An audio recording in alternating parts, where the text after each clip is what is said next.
আছে, আর দোকান তো খুলে গেছে, আর সব কিছু জায়গা মতো সেটও করে দিয়েছি। এখন প্রবলেমটা হচ্ছে যে এইখানে তোমার যে পর্দাগুলো রাখা আছে সামনে দিকে, এগুলোকে ঠিকঠাকভাবে জায়গা মতো রাখতে হবে। আর এগুলো এক এক একটা বান্ডিল এতটা ওয়েট, মানে এগুলো পুরো ব্যথা হয়ে দু সাইড। আর এ দেখো কতটি আছে, এতগুলো পর্দা আছে যেগুলো তোমাকে এখন গুছিয়ে রাখতে হবে।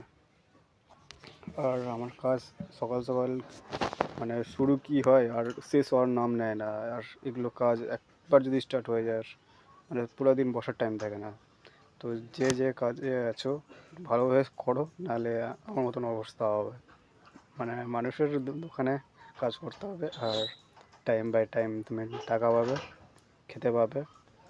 এই আর ঘোরার টুরার নাম তো ভুলে যাও। তো নিজের বিজনেস যদি করো তো সব কিছু ঠিক আছে, বাকি তোমার লাইফ কিন্তু বরবাদ। ওকে, দেখা হচ্ছে নেক্সট ব্লগে। বেশি কথা বলবো না, তোমরা রেগে যাবে।